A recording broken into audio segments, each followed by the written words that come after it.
마지막 주간이 됐습니다. 지난 주간에 복음과 비전에 대해서 설명을 드렸습니다. 그래서 비전이라고 하는 게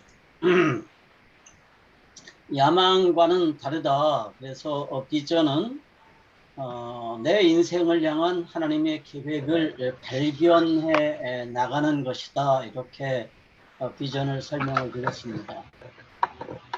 이 비전이라는 말이 굉장히 많이 오해되고 있는 그런 말 중에 하나죠. 그래서 사람들이 비전을 마치 자기가 이루고 싶은 꿈이라고 그렇게 오해를 하고, 또 실제로 많은 지도자들이 비전을 가지라고 말할 때 그 비전이라고 하는 것이 이루고 싶은 어떤 꿈, 목표 이런 거라고 설명을 합니다. 그런데 우리가 지난 시간에 성경을 통해서 살펴봤지만 비전이라고 하는 것은, 잠깐만요. 목사님 지금 강의 중입니다.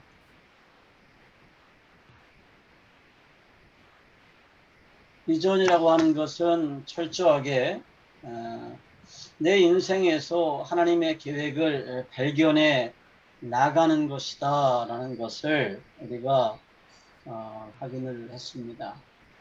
그런데 우리가 그 비전이라고 하는 게 나를 향한 하나님의 계획을 발견하는 게 있죠. 이거를 우리가 개인적인 비전이라고 부를 수 있습니다.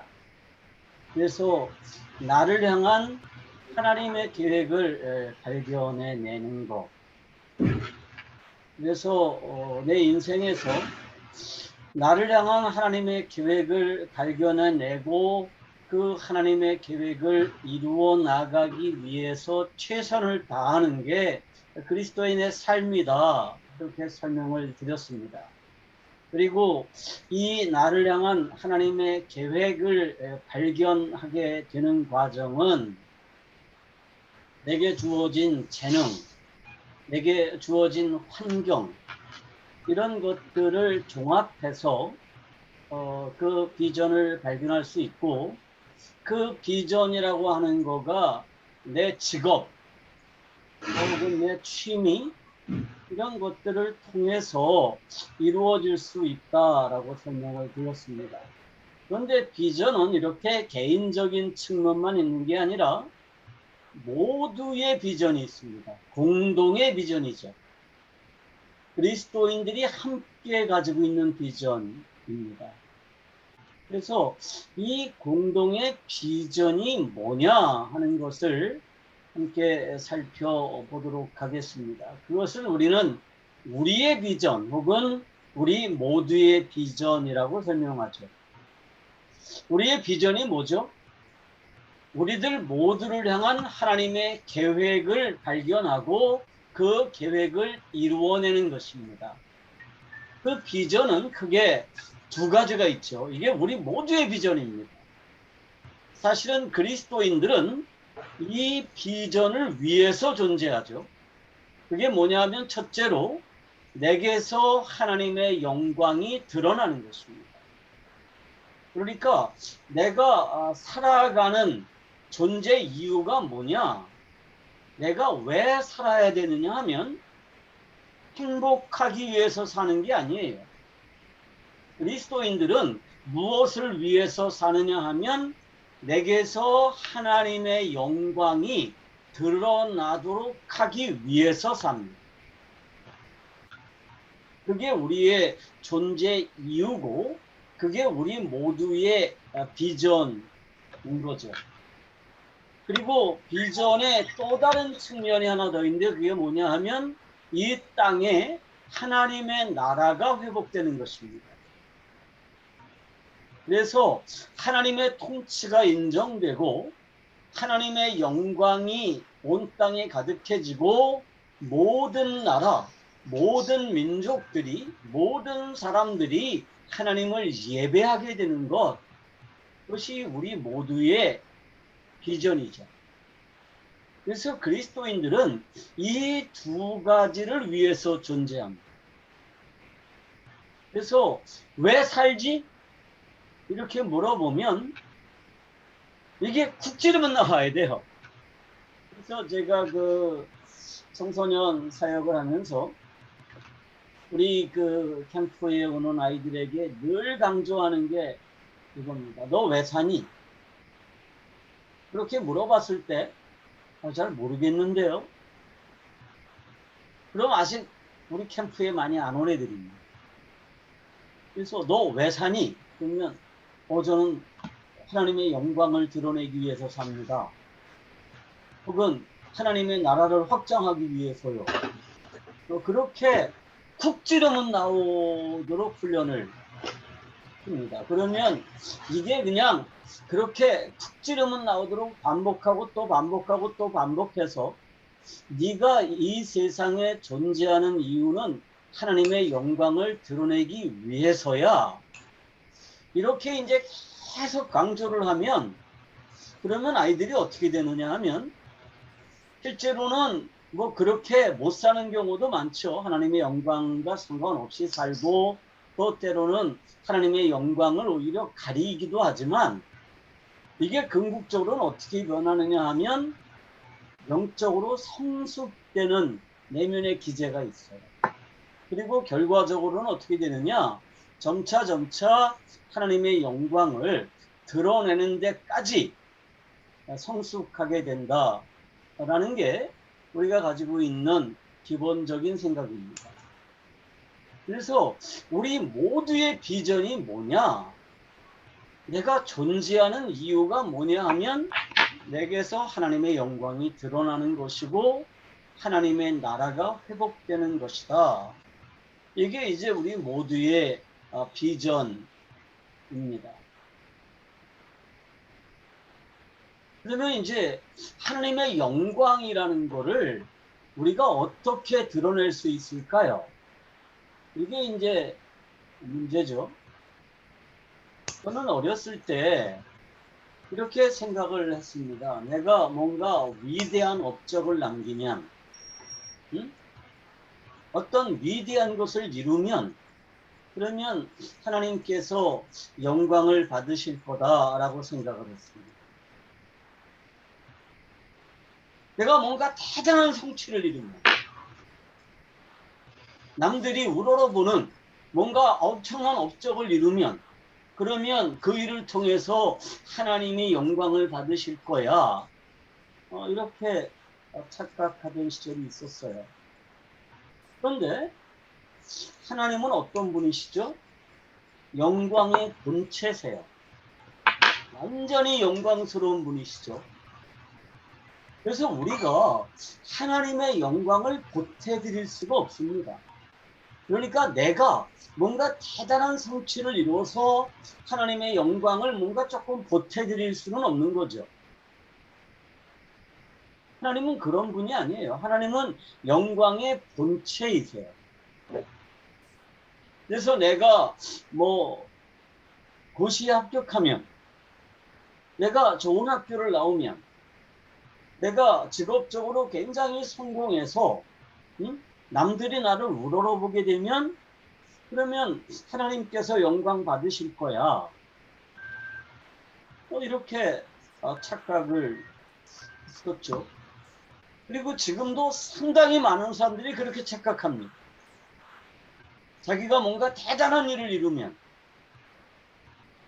선교사님들도 그렇게 착각하죠. 내가 뭐 대단한 일을 이루면 그러면 하나님께서 영광 받으실 거야. 그리고 내가 뭔가 대단한 일을 이루면 이 선교지에서 사람들이 다 예수 믿게 될 거야.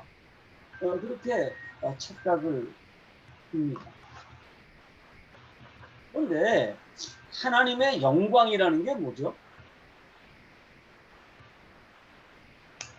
이 하나님의 영광이라는 개념이 사실은 굉장히 이해하기 어려운 개념입니다. 하나님의 광채. 그러니까 이게 히브리어로는 영광이라는 말이 덕사라는 말인데, 이 말을 그냥 사전적으로 보면 뭐 광채, 뭐 빛남, 뭐 이런 거예요. 그런데 사실은 성경적인 세계관으로 볼 때 하나님의 영광이라고 하는 건 뭐냐면 하나님의 본체이세요. 하나님은 영광의 본체이시잖아요. 그러니까 하나님의 영광이 드러난다는 건 뭐냐 하면 하나님의 본체가 하나님의 형상이 나타난다는 거예요. 누구를 통해서? 나를 통해서. 이게 중요한 개념이죠. 내가 생각하는 거나 말하는 거나 사람을 대하는 거나 일을 대하는 거나 돈을 벌고 돈을 쓰는 거나 이 모든 과정에서 하나님의 모습이 드러나야 된다는 거예요. 하나님의 성품이, 하나님의 영광이 나를 통해서 드러나야 되는 거죠.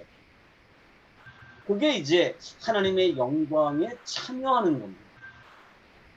그러니까 우리는 하나님께 영광을 돌려드릴 수는 없어요. 그럴 필요가 전혀 없습니다. 하나님은 영광의 본체이십니다. 그런데 우리가 하나님의 영광에 참여할 수 있죠. 그래서 우리 모두의 비전이 뭐냐 하면 내가 하나님의 영광에 참여하는 건데 어떻게 하나님의 영광에 참여하느냐 하면 내 성품을 통해서 내 성품을 통해서 하나님의 영광이 연산 그 근처에 있는 북도일리엔에 있는 거기 갔는데 거기 이거 없더라. 그래서 내가 또 연산 그 골목으로 돌아서 그거 거기 아직 모두 음소거를 좀 거기 통화제 가는 길 거기에. 예.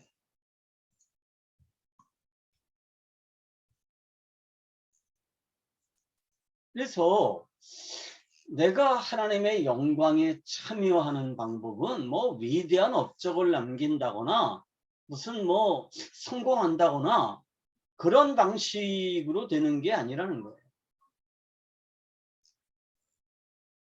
어떻게 하면 내가 하나님의 영광을 하나님의 영광에 참여할 수 있을까요? 그러니까 모든 사람이 죄를 범해가지고요. 하나님의 영광에 이르지를 못했습니다. 이게 이제 근본적인 문제죠. 사람들이요. 다 죄를 범해가지고 하나님의 영광과 상관이 없는 상태가 됐습니다. 하나님의 영광에 이를 수가 없어요. 반역을 했기 때문에. 그런데 하나님이 우리의 죄를 용서하셨어요. 그리고 그 용서를 받아들이면 근본적으로 우리는 어디에 참여할 자격이 되느냐 하면 하나님의 영광에 참여할 자격이 됩니다. 일단. 그러니까 우리가 하나님의 유업에 참여한다는 거나 하나님의 영광에 참여한다는 거나 사실은 같은 개념입니다. 그래서 하나님의 영광이라고 하는 것은 업적을 통해서 되는 게 아니에요. 뭐냐 하면 내가 어떤 상태에 도달하는 겁니다. 아주 중요한 개념이죠. 업적이 아니라 상태입니다. 내가 어떤 상태에 도달하는 거죠. 다시 말하면 내가 영적으로 성숙되어서 내 안에서 뭐가 드러나는 거예요? 성령의 상태에 도달하는 겁니다. 다시 말하면 내게서 뭐가 나타나는 거냐 하면 성령의 열매들이 나타나는 건데 이 성령의 열매라고 하는 것은 앞에서도 충분히 설명했지만 성령의 능력과는 구별되는 겁니다. 성령의 열매는 뭐냐? 인격의 문제입니다. 그래서 내 안에 새롭게 창조된 내가 예수 그리스도를 믿음으로 내 옛 생명은 죽고 그리스도가 부활하면서 새롭게 창조한 새로운 생명을 내가 받아들이고 그 새로운 생명은 이 우주에 단 한 번도 존재한 일이 없었던 새로운 창조물인데, 그 새로운 창조물이 성장해서 내 대표 인격이 되고 그것이 밖으로 드러나지는 상태에 도달하는 겁니다. 그러면 뭐가 나타나느냐? 하나님의 영광이 내게서 나타나게 된다는 겁니다.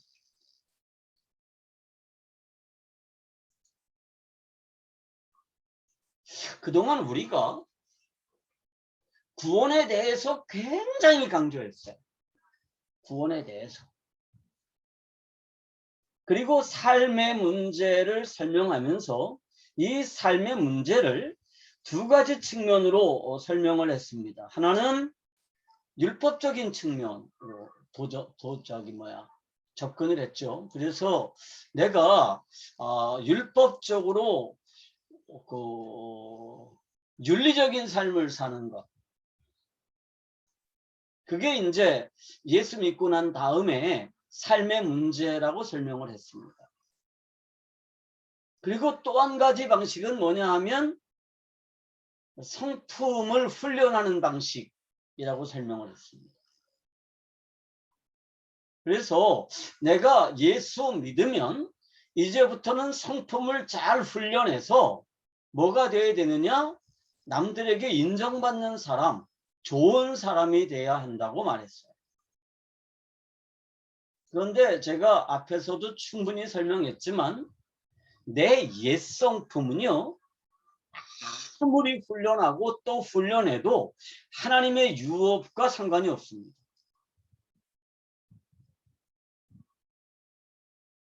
이게 또 왜 이러지? 잠깐만요. 지금 현재 강의가 들리나요? 네, 들립니다. 예. 뭐 컴퓨터가 또 이상하네요. 그래서 내가 아무리 내 옛 성품을 훈련해도 내 옛 성품은 절대로 어디에 도달할 수가 없냐면 하나님의 영광에 도달할 수가 없습니다. 왜? 그 성품은 죄 아래 있기 때문입니다. 그래서 모든 사람이 죄를 범하였으므로 하나님의 영광에 이르지 못했다. 이런 말씀이 성경에 기록이 되어 있는 것입니다. 그런데 내 안에 있는 이 새 생명은요, 하나님의 영광에 참여하고 있습니다. 이미. 그런데 그게 밖으로 드러나지지 않을 뿐이죠. 아직 영적으로 어려서. 그런데 내가 영적으로 성숙되어서 그 하나님의 새로운 생명, 내 안에 있는 이 새 생명이, 그 성품이 밖으로 드러나지게 되는 것.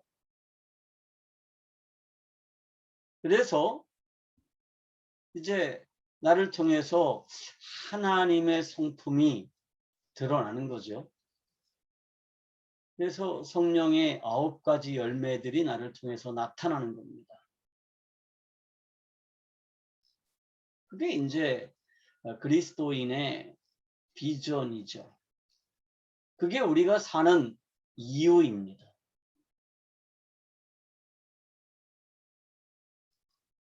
너 왜 사니?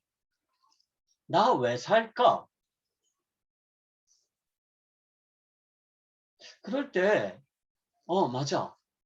나는 영적으로 성숙해서 내가 하나님의 영광을 드러내는 상태에 도달하기 위해서 산다.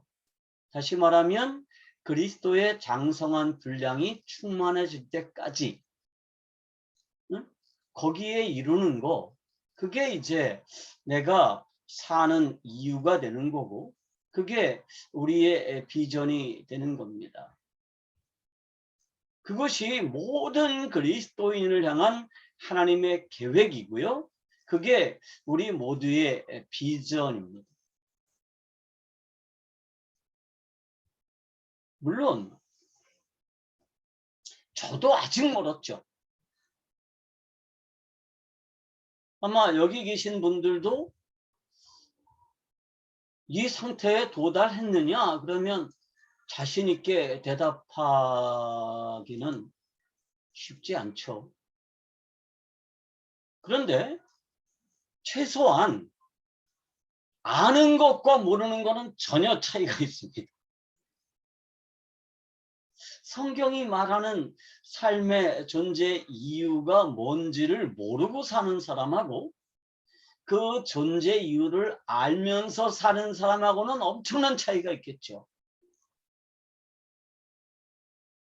근데 이제 우리는 성경을 통해서 성경적인 세계관을 통해서 내가 왜 사는지를 알게 됐습니다. 그리고 내가 행하는 모든 것들, 내 직업, 내 취미, 내 재능, 내 환경, 이 모든 것들이 나를 영적으로 성숙시키기 위한 하나님의 안배라고 하는 사실을 알게 됐죠. 그러면 어떻게 되느냐? 어떤 상황에서도 하나님께 감사할 수 있게 되는 거예요.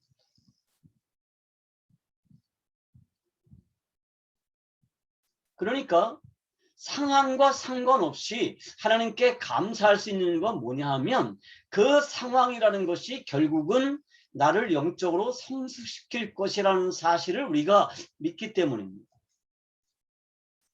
자, 이번에 지금 1년 반이 넘도록 이 코로나 상태가 계속되고 있고요. 한국에서도 지금 거리두기 4단계가 시행이 되면서 모든 교회들이 다 크로스됐습니다. 예배를 모여서 못 드리고 비대면으로 유튜브를 통해서 예배를 드리고 있거든요. 그러면 어떤 때는 정부를 향해서 막 화도 나고, 왜 전철, 버스 이런 거 사람들이 다 바글바글 타고 다니는데 왜 교회만 일주일에 한 번 모이는 것도 못 모이게 하느냐? 그런 불만이 있을 수 있지만 또 가만히 생각해 보면 이런 과정을 통해서도 하나님께서 하실 일이 있고 이것도 하나님의 계획에 아마 포함되어 있을 거고 이런 과정을 통해서 우리가 좀 더 영적으로 성숙해져야 되겠다. 그래서 예배를 못 드리는 대신에 좀 더 성경을 많이 읽어야 되겠다. 그리고 좀 더 기도해야 되겠다. 좀 더 큐티를 강화해야 되겠다. 그리고 그런 일들을 하나하나 실천해 나가면 결과적으로는 그런 일들이 우리를 영적으로 성숙시킬 거예요. 그래서 내가 이 세상을 사는 이유가 영적으로 성숙하기 위한 것이다. 이게 우리의 존재 이유고 이게 우리의 비전이다. 이거를 아는 거가 굉장히 중요하죠. 근데 참 안타깝게도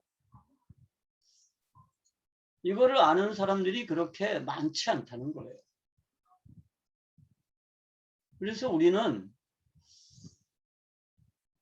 정확하지가 않습니다. 그래서 예수 믿는 삶이라는 게 좀 막연하죠. 막연합니다. 그런데요, 상식은 지식이 아니에요. 지식은요, 구체적이어야 됩니다. 그리고 이게 실천 가능해야 돼요.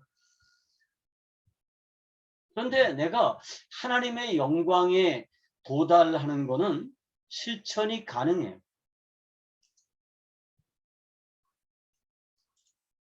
성령 하나님께 순종하고 그리고 스스로를 영적인 성숙을 위해서 필요한 모든 것들을 따르면 나도 모르게 영적으로 성숙되어 있는 자신을 발견하게 되겠죠. 그래서 이제 내가 여기 두 사람이 이렇게 앉아 있죠. 아마 일본인 것 같죠? 네, 여기 어른이 있고 아이가 있습니다. 이 아이의 꿈은 뭐예요? 이렇게 어른은 잘하는 거예요. 우리도 마찬가지입니다. 아직 영적으로 아주 어린아이 같은 사람이 있을 수 있죠.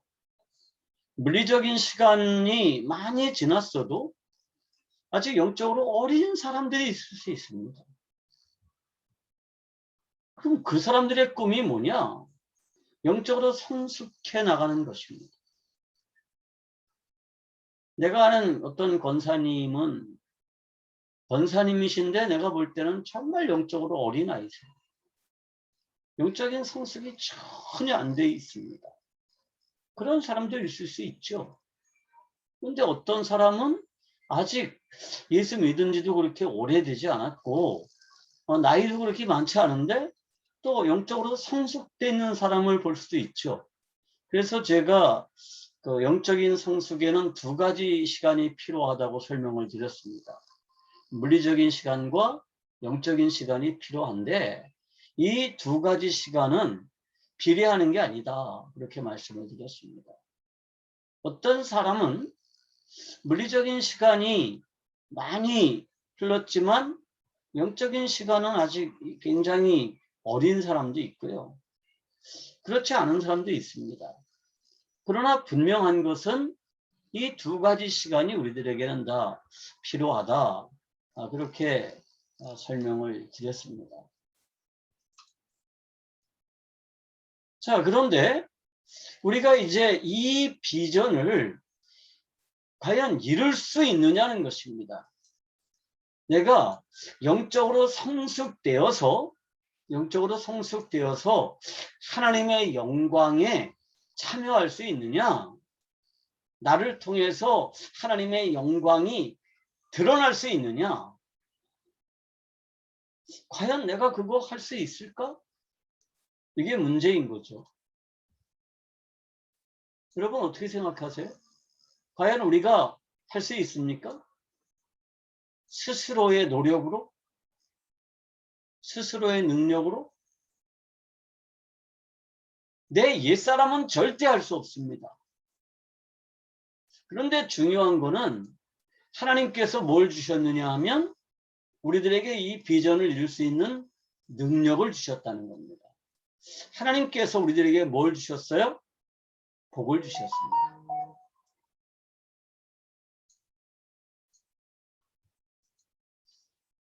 근데 성경에서 이 복이라는 단어가 바라크라는 단어를 쓰거든요. 이 바라크가 이 복이에요.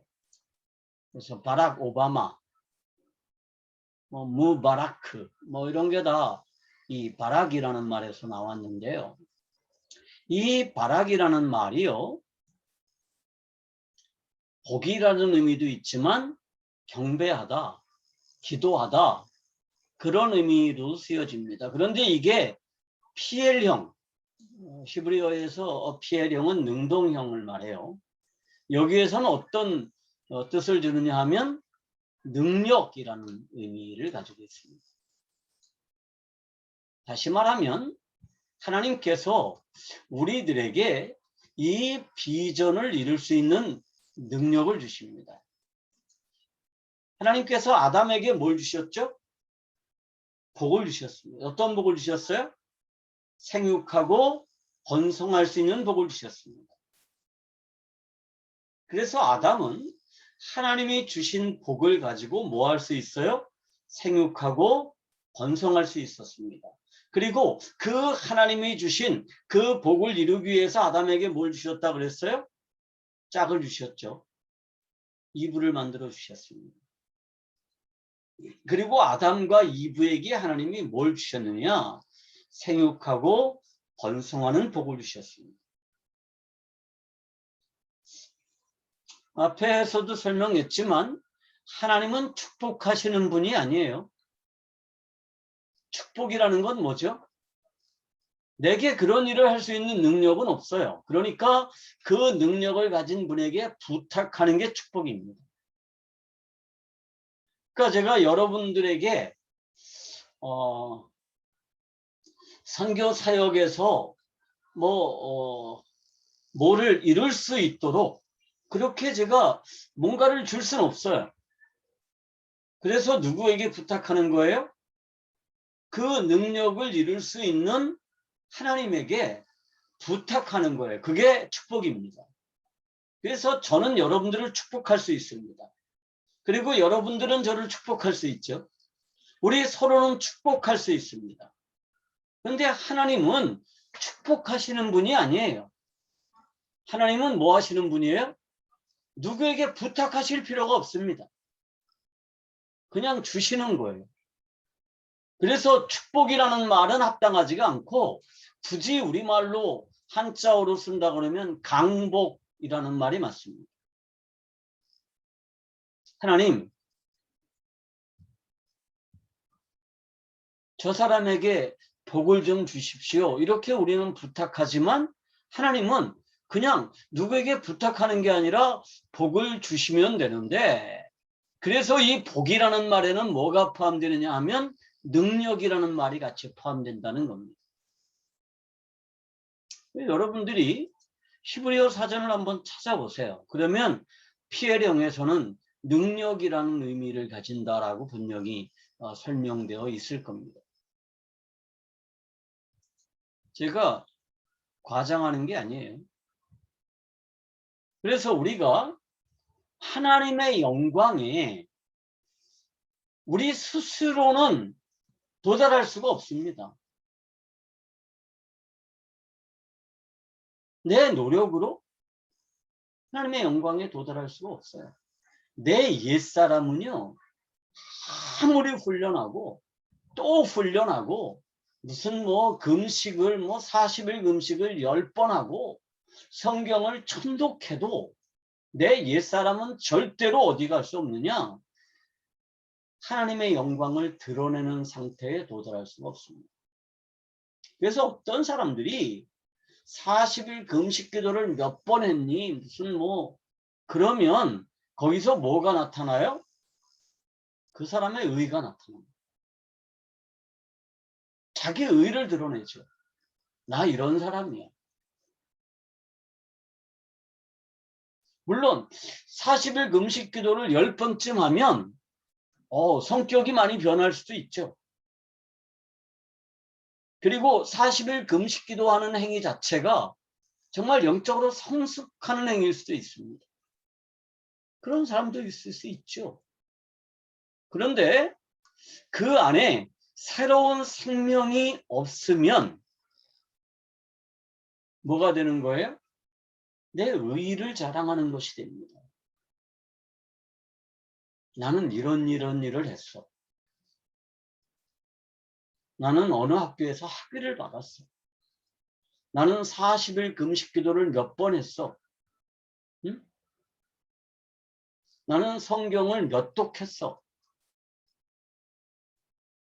이게 다 뭐가 되느냐 하면 하나님의 영광과 상관없이 자신의 영광을 드러내는 그러한 일이 될 수 있는 거죠. 그런데 내 안에 하나님의 새로운 생명이 창조되어 있으면 어떡하죠? 그러면 하나님이 뭘 주시느냐 하면 생육하고 번성할 수 있는 능력을 주십니다. 다시 말하면 영적으로 성숙할 수 있는 능력을 주시는데 그 능력이라고 하는 것이 무엇을 통해서 주어지느냐 하면 성령 하나님을 통해서 내게 주어지죠. 그리고 그것이 그렇게 영적으로 성숙할 수 있는 능력으로 작용을 하는 겁니다.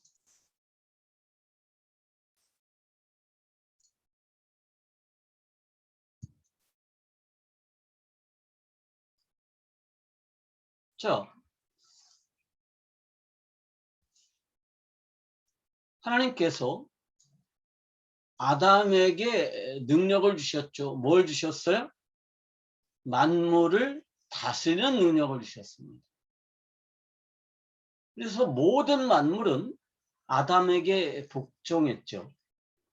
그래서 아담이 그것들을 일일이 살펴보고 이름을 지어줄 수도 있었습니다. 물론 그 아담의 능력은 아담이 뛰어나서가 아니라 아담 안에 누가 있었기 때문이에요? 하나님이 존재했기 때문에 그 아담을 통해서 드러나는 하나님의 영광을 보면서 만물은 하나님에게 복종했습니다. 그게 누구를 통해서 나타났냐 하면 아담을 통해서 나타났습니다. 하나님의 계획은 뭐예요? 하나님의 영광이 온 우주에 가득해지는 것입니다. 그게 하나님의 계획이에요. 그러니까 영적인 우주와 물질 우주에 죄가 들어와서 오염시켰습니다.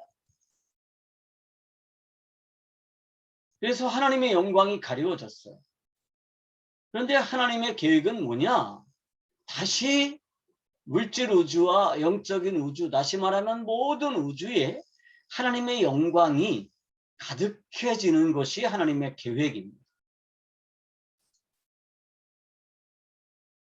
그런데 아담에게 한계가 있었죠. 어떤 한계가 있었어요?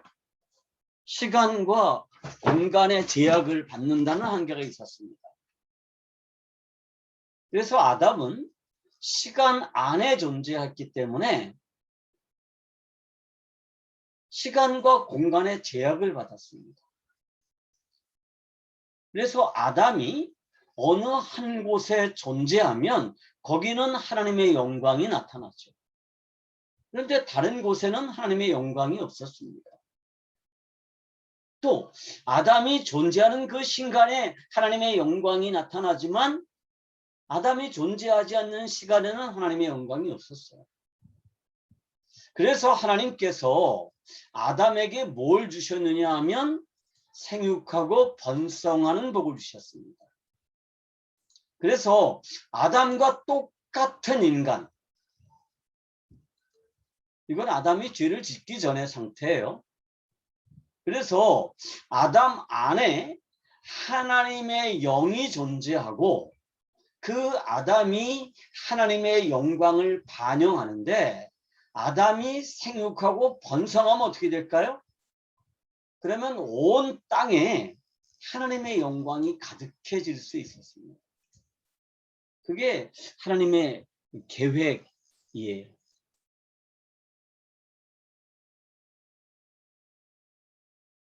그런데 죄가 들어왔죠.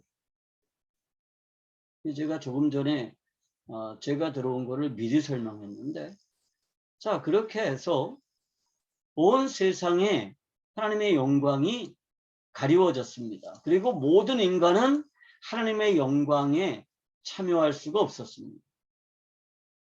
그래서 모든 사람이 죄를 지어서 하나님의 영광에 이를 수가 없었죠. 그런데 하나님의 계획은 뭐냐 하면 아담에게 생육하고 번성하는 복을 주어서 아담의 후손들이 온 세상에 가득해지고 온 세상에 하나님의 영광이 드러나게 되는 것이었습니다. 그런데 아담은 이 일에 실패했습니다.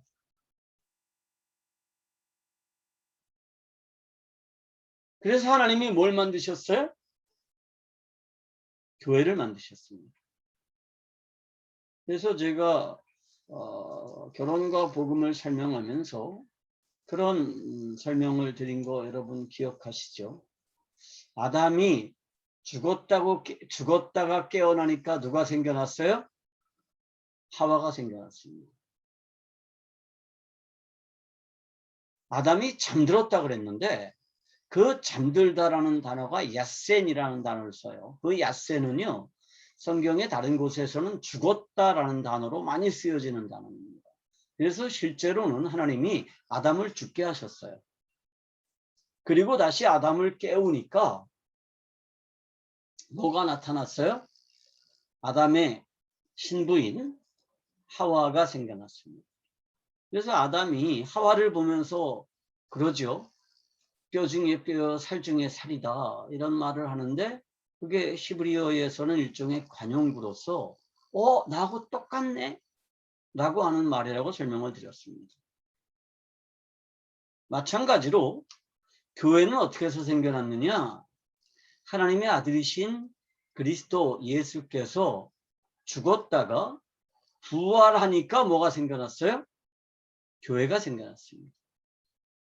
그래서 교회는 예수 그리스도가 부활하면서 새롭게 창조한 새로운 생명을 가진 사람들의 연합이죠. 그래서 교회는 뭐가 돼요? 그리스도의 신부가 되는 거죠. 그런데 그 그리스도의 신부인 교회를 향해서 예수님께서 마지막으로 분부하신 말씀이 있죠. 그게 뭐예요? 이 말씀입니다. 마태복음 28장 18절에서 20절 말씀입니다. 예수께서 나와 일러 가라사대 하늘과 땅의 모든 권세를 내게 주셨으니 그러므로 너희는 가서 모든 족속으로 제자를 삼아 아버지와 아들과 성령의 이름으로 세례를 주고 내가 너희에게 분부한 모든 것을 가르쳐 지키게 하라. 볼지어다 내가 세상 끝날까지 너희와 항상 함께 있으리라 하시니라 그랬습니다.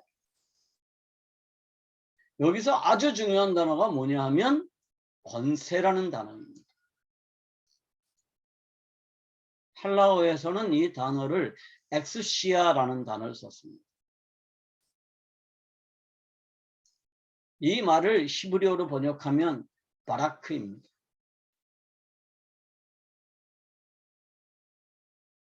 하늘과 땅의 모든 권세를 예수 그리스도께서 가지셨습니다. 그리고 그 권세를 다시 누구에게 이양하셨어요? 자신의 신부인 교회에게 위양했습니다. 그래서 교회는 뭐 해야 돼요? 모든 족속으로 제자를 삼아서 아버지와 아들과 성령 이름으로 세례를 주고 내가 너희에게 분부한 모든 것을 가르쳐 지키게 하라는 것입니다. 그게 교회가 존재하는 이유죠. 그래서 교회는 뭐 해야 되느냐? 확장해야 됩니다. 가서 모든 족속으로 제자를 삼아야 됩니다. 확장해야 되죠. 뿐만 아니라 뭐 해야 돼요? 예수님께서 분부한 모든 것을 가르쳐서 지켜나가야 됩니다. 왜 지켜나가야 될까요? 하나님의 영광이 드러나야 되기 때문입니다. 그리고 마지막으로 하시는 말씀이 있죠. 내가 세상 끝날까지 너희와 항상 함께 있겠다는 것입니다. 그게 이제 우리의 비전이죠.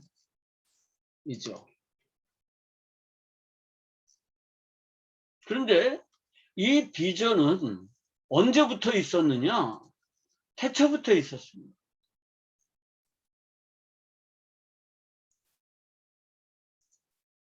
인간을 향한 하나님의 계획이 뭐예요?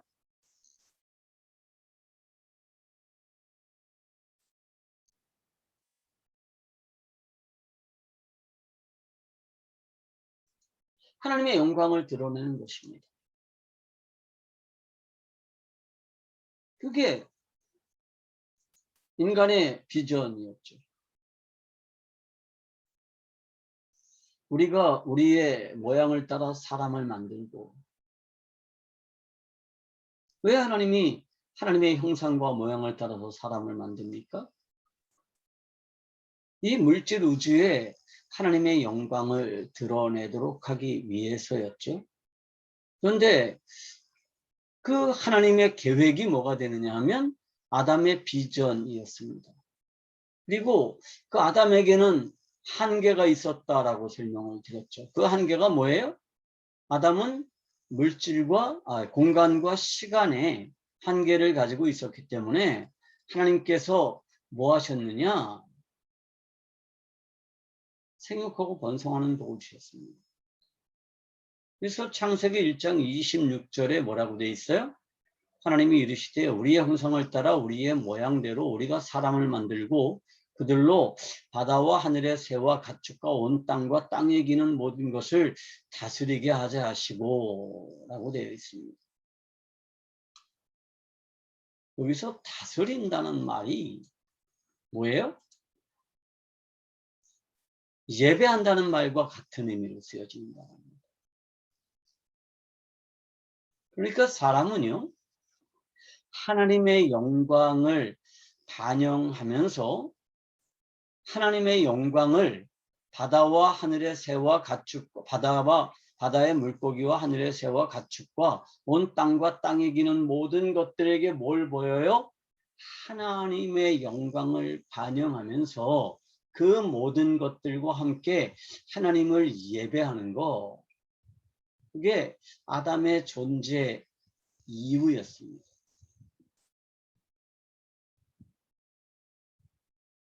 아담은 실패했죠. 뭐 때문에 실패했어요? 하나님의 영광을 드러내는 것보다 내 영광을 위해서 사는 것을 택했습니다. 그래서 하나님의 영광을 드러내는 것이 자신의 존재 이유라는 것을 어렴풋이 알지만 어떻게 해요?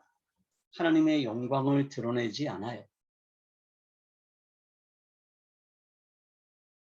하나님을 예배하지 않고 뭘 예배해요? 자신의 욕심을 예배합니다. 그게 불의라고 말씀을 드렸죠. 그런데 우리가 이제 예수를 믿게 됐습니다. 예수를 믿으면 어떤 일이 벌어지죠? 아담이 범죄하기 이전에 아담 안에 있었던 성령 하나님이 다시 내게 오는 겁니다. 아담이 범죄하기 전에는 아담 안에 누가 계셨어요? 하나님이 계셨는데 그 하나님은 어떤 하나님이냐? 성령 하나님이시죠. 그런데 아담이 스스로를 하나님이라고 인식하는 그 순간에 성령 하나님이 더 이상 아담과 함께 계실 수가 없었어요.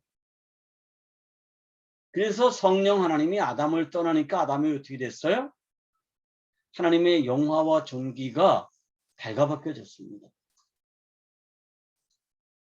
아담은 그걸 알게 됐죠. 그리고 아담이 발가벗었다는 게 뭐의 증거라 그랬어요? 반역죄를 저질렀다라고 하는 숨길 수 없는 증거가 됐습니다. 그런데 내가 이제 예수님을 받아들이는 그 순간에 하나님의 용서를 받아들이는 그 순간에 내 죄가 없어졌습니다. 내 옛사람은 예수와 함께 십자가에 못 박아 죽었습니다. 이미 죽었기 때문에 더 이상 죄의 책임을 물을 수가 없어요. 그리고 내 안에 뭐가 들어왔느냐 하면 새로운 생명이 창조됐고요. 동시에 뭐가 들어왔느냐 하면 애초에 아담 안에 있었던 성령 하나님이 다시 내 안에 올 수 있었던 거예요.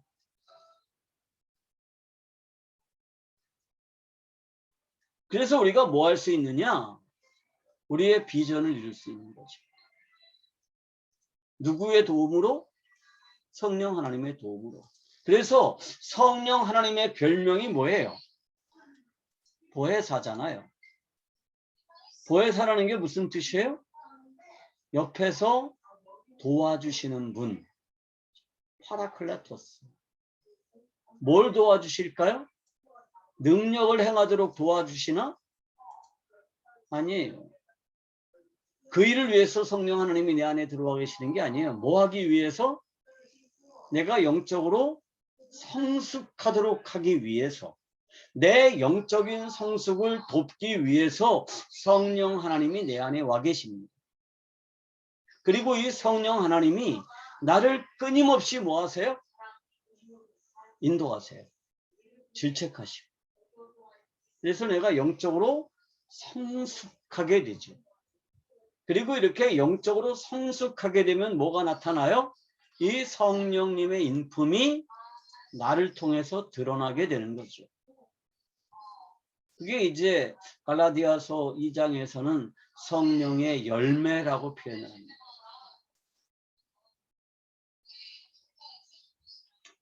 여보, 소리 좀 줄이지?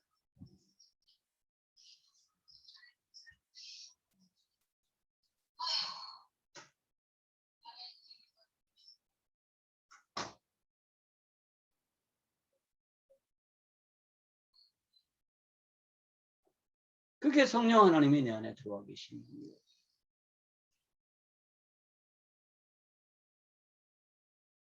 그러니까 그 성령 하나님이 내 안에 들어오신 이유가 뭐냐 하면 내가 영적으로 성숙하기 위해서입니다.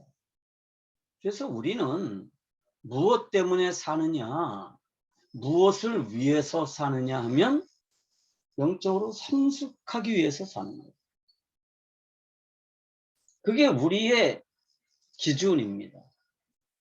내가 어떤 학교를 갈 거냐, 내가 어떤 직업을 가질 거냐, 내가 어떤 직장에 들어갈 거냐, 뭐 심지어 누구랑 결혼할 거냐, 어떤 일을 할 거냐 말 거냐, 이 일을 할 거냐 저 일을 할 거냐, 이것을 할 거냐 저것을 할 거냐, 이런 모든 일들이 뭐와 관련되어 있느냐 하면 영적인 성숙과 관련되어 있습니다. 젊은 남자들의 경우에 술, 담배 문제 때문에 고민하는 사람들이 많죠. 저는 하나님께서 은혜를 베푸셔서요, 알코올 알러지가 있어요. 그래서 알코올을 조금만 먹으면 이게 알러지가 굉장히 심하게 일어나가지고 애초에 술을 못 마십니다. 그래서 술을 아예 안 마셨어요. 그런데 그렇지 않은 사람들도 많죠. 또 교회를 다니면서도 여전히 담배 문제가 심각한 사람들도 있습니다. 물론 어떤 나라에서는 술, 담배 하는 게 아무런 문제가 안 되지만 한국 같은 상황에서는 예수 믿는 사람이 술, 담배 하는 거 별로 안 좋아 보이죠. 특히 뭐 장로님이 술 마신다, 장로님이 담배 핀다, 말도 안 되는 거죠. 목사님이 술 마신다, 목사님이 담배 핀다, 말도 안 돼요. 근데 평신도들도 마찬가지죠. 그럼 우리가 이렇게 물어봐야 됩니다. 술을 마시면 영적으로 성숙할 수 있느냐? 만약에 나는 술을 마셔서 영적으로 성숙할 수 있다 그러면 술 마셔야 됩니다. 그런데 술을 마시고 술을 취하는 게 내 영적인 성숙을 오히려 방해한다. 그럼 안 하는 거죠. 담배도 마찬가지고 마약도 마찬가지입니다. 내가 이 일을 했을 때 그것이 내 영적인 성숙에 도움이 되느냐? 방해가 되느냐? 이게 그리스도인의 삶에 있어서 기준입니다. 내가 어떤 여자 혹은 어떤 남자를 만나서 교제를 할 거냐? 이것도 마찬가지입니다. 내가 저 사람과 친하게 지내면 영적으로 성숙할 수 있을 거야. 그러면 그 사람과 교제를 나누면 됩니다. 그리고 심지어 그 사람과 결혼해도 되죠. 그런데 저 사람은 다른 조건들은 다 좋은데 내가 아무리 생각해 봐도 저 사람과 결혼하면 내 영적인 성숙에 굉장히 방해가 될 것 같아. 그러면 아무리 조건이 안 좋아도 결혼하면 안 되는 겁니다. 그게 우리 기준입니다.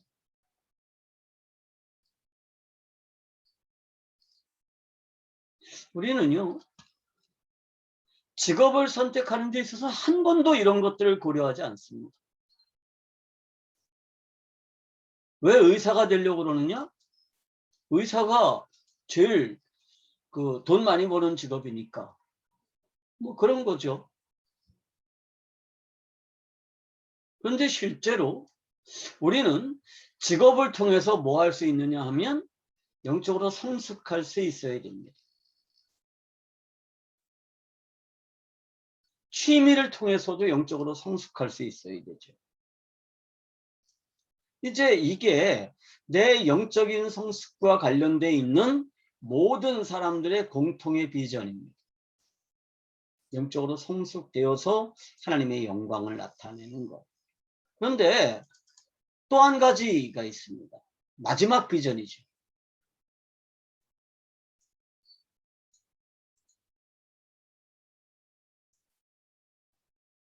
여러분, 시간이라고 하는 거는요, 두 가지 개념이 있습니다.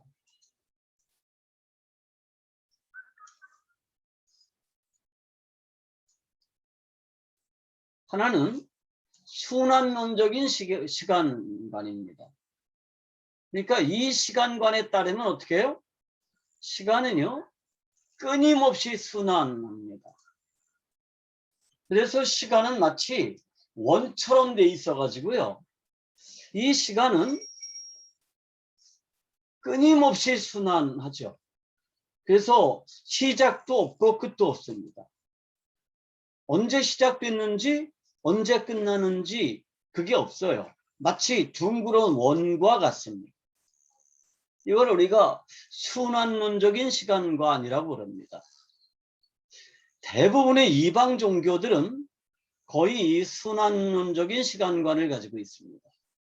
힌두교도 그렇고 불교도 그렇습니다. 그리고 대부분의 샤머니즘적인 그 종교에서는 시간관이라는 개념 자체가 없습니다. 그래서 순환론적인 시간관을 가지고 있는 사람들은요, 인생이 끊임없이 반복된다고 믿습니다. 시간이 끊임없이 흘러가듯이. 그래서 이 시간 안에서 인생은, 모든 생명은 끊임없이 윤회한다. 그런 관념을 가지고 있습니다. 이게 힌두교에서도 그렇고 불교에서도 그렇습니다. 그런데 성경은 시간관을 뭐라고 가리키느냐 하면 종말론적인 시간관을 가리킵니다. 그래서 시간은 어떻게 되어 있느냐? 직선으로 되어 있다고 가리키죠. 그래서 시간은 뭐가 있어요? 시작된 시점이 있습니다. 시간은 언제 시작됐을까요? 태초에 시작이 됐습니다. 하나님이 우주를 창조하실 때 태초에 시간이 같이 창조되었습니다. 이 태초라는 말 속에는 시간이 처음 시작되는 그때라고 하는 개념도 있습니다. 그런데 시작된 모든 것은 반드시 끝이 있다. 굉장히 중요한 명제입니다. 그러니까 시작된 모든 것은 뭐가 있어요? 반드시 끝이 있습니다. 이거는 일종의 법칙이에요. 바꿀 수가 없습니다. 그래서 시간도 뭐가 있어요? 끝이 있다는 거예요.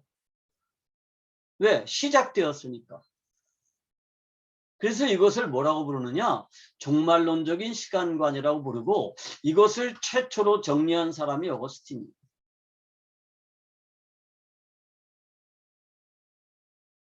어거스틴 이전에는 우리가 시간에 대해서 별로 그렇게 깊은 관심이 없었습니다.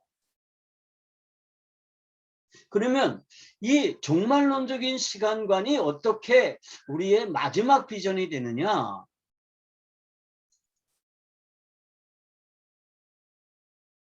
우리의 마지막 비전이 뭐예요? 이 하나님의 말씀에 나타나 있죠.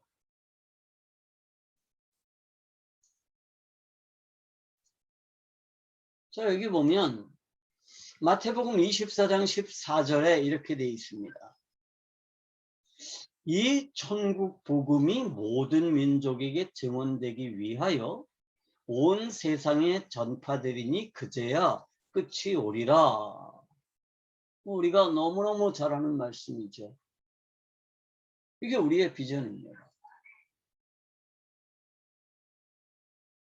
천국 복음이 모든 민족에게 증언되기 위해서 온 세상에 전파되는 거. 왜 전파될까요? 그러면 뭐가 와요?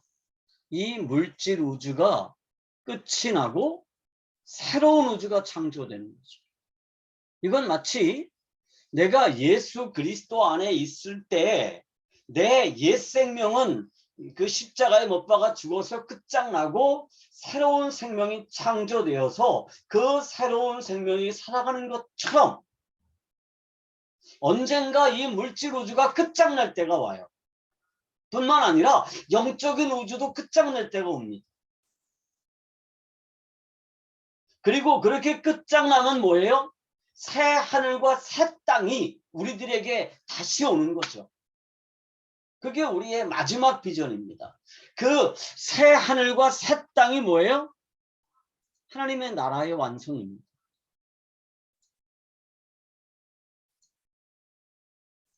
그게 우리의 비전이에요.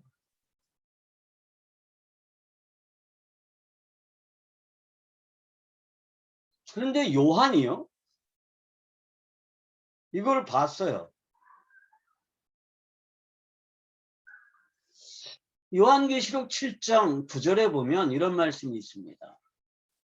이 일 후에 내가 보니 각 나라와 족속과 백성과 방언에서 아무도 셀 수 없는 큰 무리가 나와 흰옷을 입고 손에 종려가지를 들고 보좌 앞과 어린 양 앞에 서서라고 하는 말씀이 있습니다.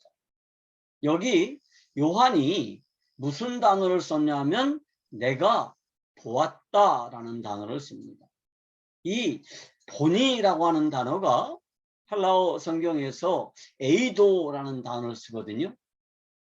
이 에이도는요, 과거형입니다. 직설 동사고요. 이 에이도가 분사가 되면 뭐가 되느냐 하면 호라오가 됩니다. 호라오가 뭐라 그랬죠? 비전이라는 말로 번역됐다고 그랬습니다. 그런데 여기 보면 요한이 과거형을 썼습니다. 요한이 이걸 언제 봤죠?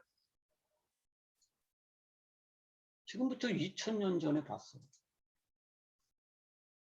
뭘 봤어요? 각 나라와 족속과 백성과 방언에서 아무도 셀 수 없는 정말 큰 무리가 나와서 흰옷을 입고 손에 종려가지를 들고 보좌 앞과 어린 양 앞에 서서 하나님을 예배하는 그 모습을 봤어요.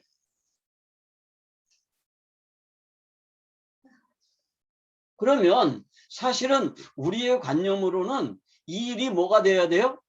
미래 동사로 쓰여져야 됩니다. 그런데 과거 동사로 쓰여져 있습니다. 이미 과거에 다 완성되어 있는 겁니다. 그거를 요한이 봤어요. 어떻게 봤을까요? 요한이요? 하나님께서 요한을 시간 밖으로 불러내셨습니다. 그래서 요한은 시간 저편에서 뭘 봤어요? 시간 안을 들여다봤습니다. 이거 정말 대단한 일이죠. 인간은 시간 안에 갇혀 있기 때문에 현재밖에 볼 수가 없어요. 그리고 과거에 보았던 기억밖에 없어요. 그리고 미래는 절대로 볼 수가 없습니다. 그런데 우리가 시간 밖으로 나오면 어떻게 될까요? 과거와 현재와 미래가 다 현재예요. 요한이 봤어요. 뭘 봤어요? 이미 완성된 역사를 봤습니다. 하나님의 나라가 완성된 역사. 그래서 각 나라와 족속과 백성과 방언 중에서 하나님을 예배하는 그 모습을 봤어요. 그러니까 요한이 살아있을 그때는요, 이 복음이라고 하는 것이요, 팔레스타인 일부에, 그리고 중동 로마에 흩어져 있던 일부 디아스포라 교회의 극소수만 복음을 듣고 있을 때입니다.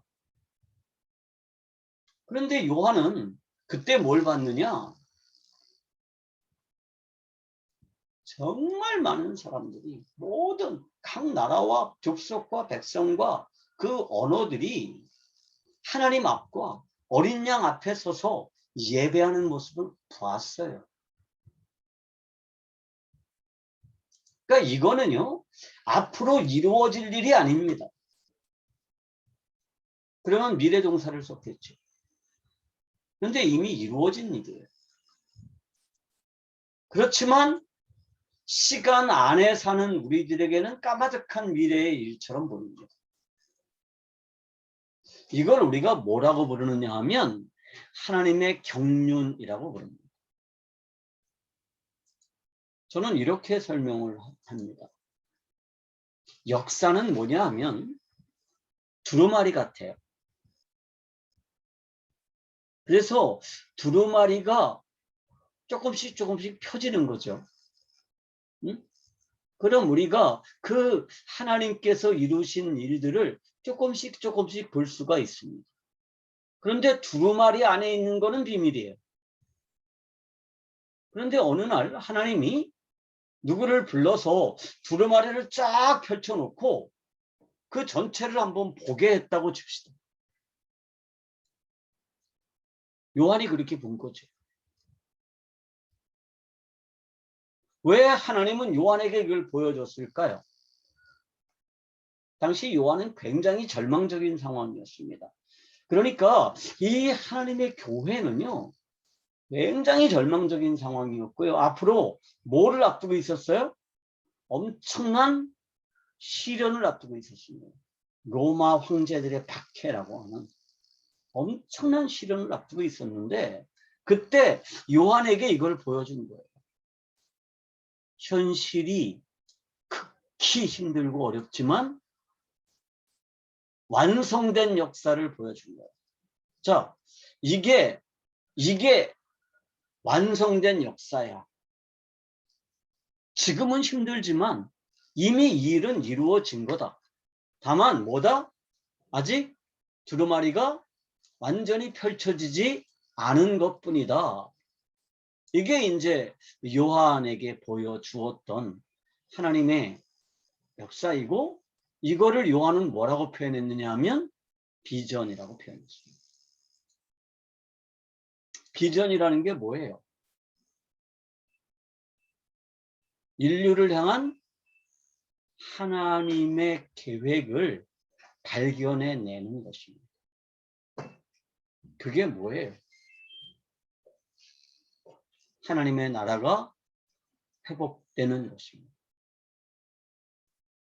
이 하나님의 나라는 영적인 우주와 물질 우주에 다 포함되어 있습니다. 그래서 복음이 온 세상에 전파되면 뭐가 와요? 이 물질 우주가 끝장날 때가 온다는 겁니다.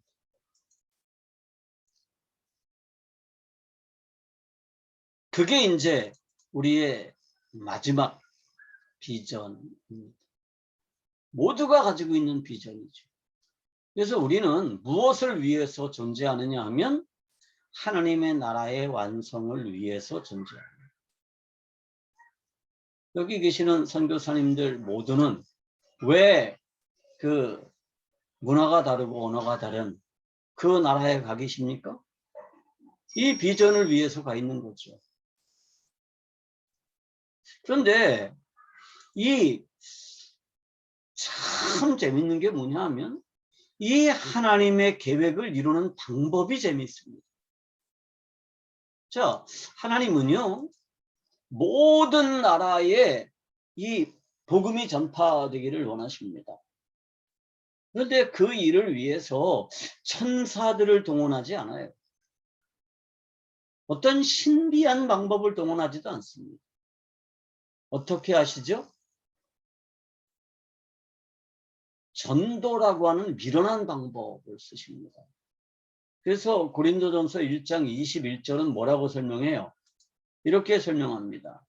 하나님의 지혜에 있어서는 이 세상이 자기 지혜로 하나님을 알지 못하므로 하나님께서 전도에 미련한 것으로 믿는 자들을 구원하시기를 기뻐하셨도다 그랬습니다.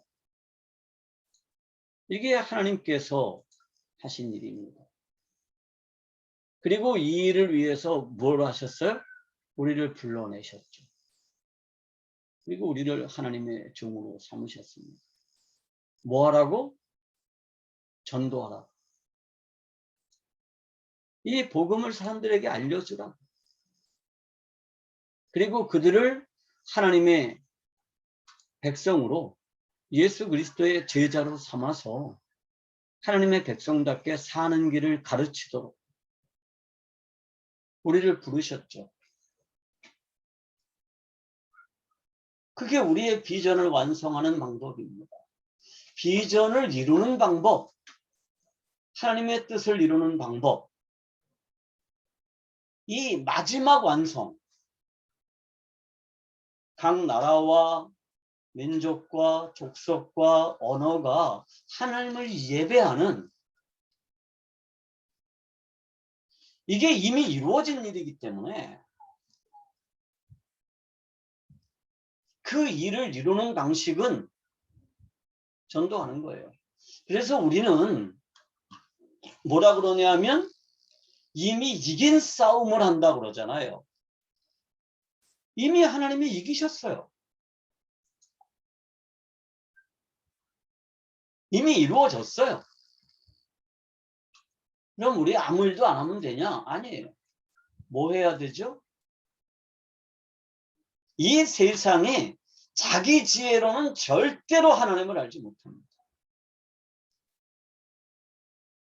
제 주변에 학식이 많은 사람들이 많이 있습니다.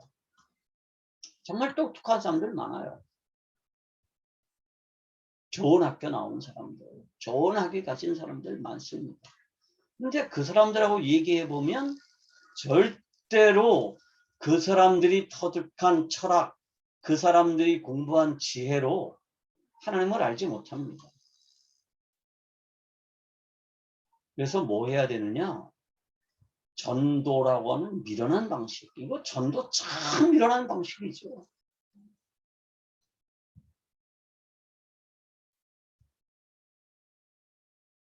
근데 그런 전도라고 하는 미련한 방식으로 믿는 자들을 구원하시기를 기뻐하십니다. 누가 믿는 자가 되는지 우리는 몰라요. 그죠? 그들에게 전해야 되죠. 그게 이제 우리가 가지고 있는 비전입니다. 모두의 비전이죠. 모두의 비전. 그래서 비전이라고 하는 것은 개인적으로 하나님의 나를 향한 하나님의 뜻을 이루는 방식입니다. 하나님의 계획을 찾아내는 거죠. 그리고 그 하나님의 계획이라고 하는 게 직업일 수도 있고 뭐 여러 가지가 있을 수 있습니다. 근데 그 모든 것들이 결국은 어디로 기착되어야 되느냐 하면 영적인 성숙이라고 하는 측면으로 기착되어야 합니다. 요즘 한국에 그 새로운 대선 후보로 지금 뜨고 있는 분 중에 한 분이 그 최재형 옛 감사원장님이신데요.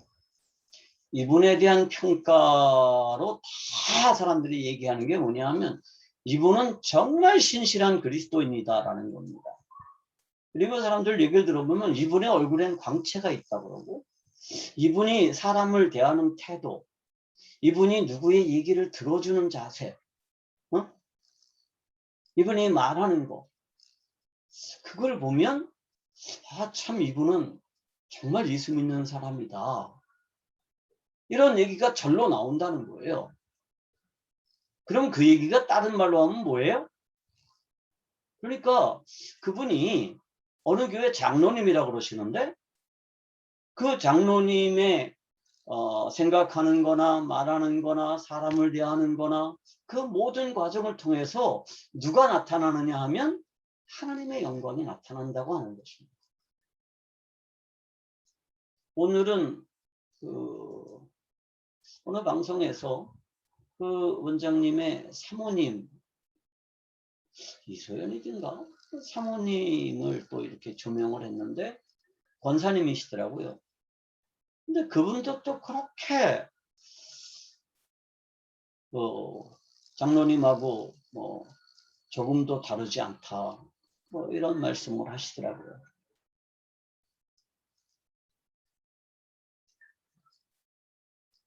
그러니까 그 장로님이 대통령이 돼서 하나님의 영광을 나타내는 게 아니에요. 무엇을 이루어서 되는 게 아니라 어떤 상태에 도달했을 때 하나님의 모습이 나타나는 겁니다.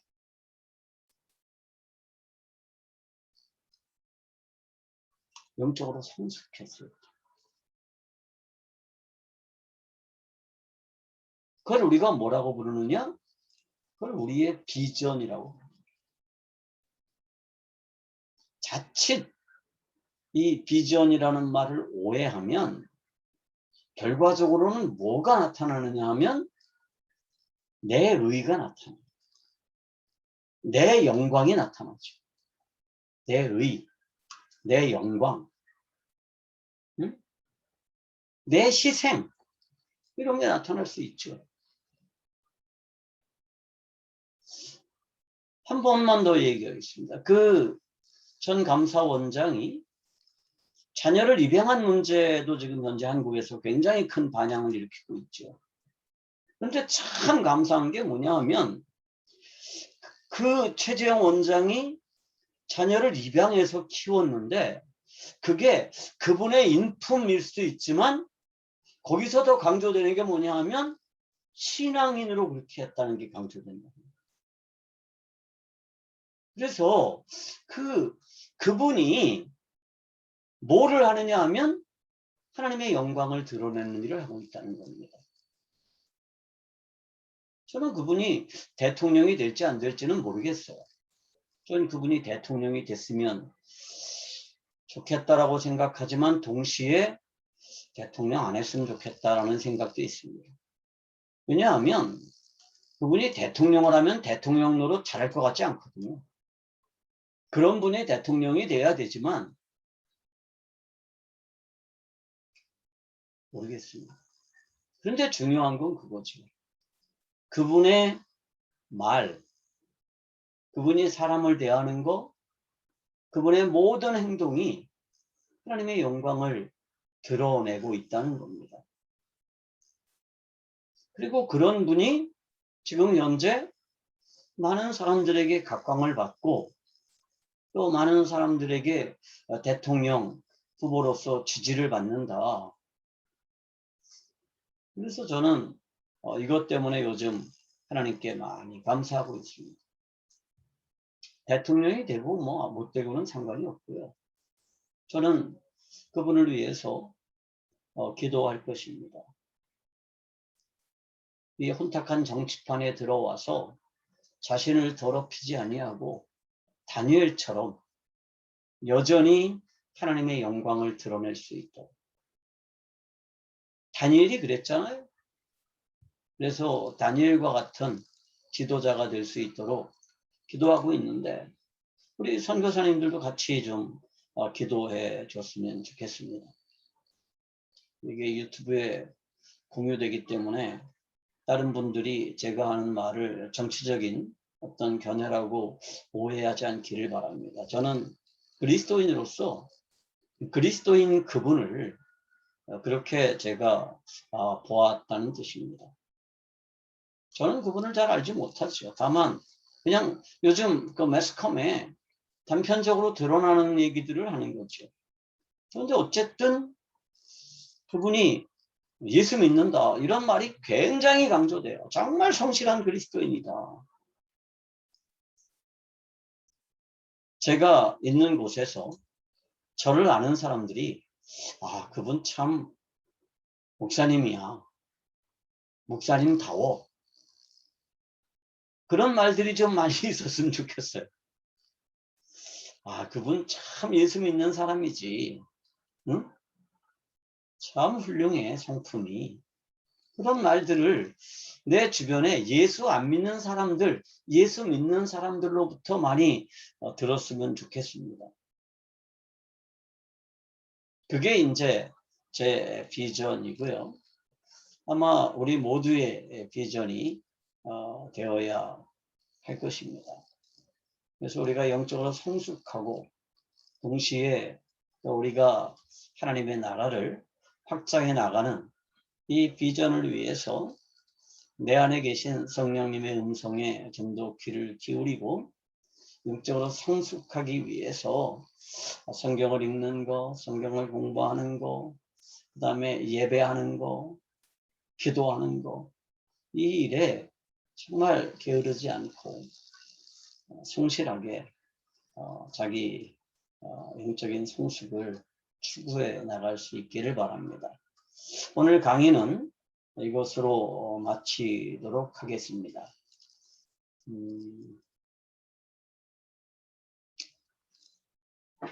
감사합니다.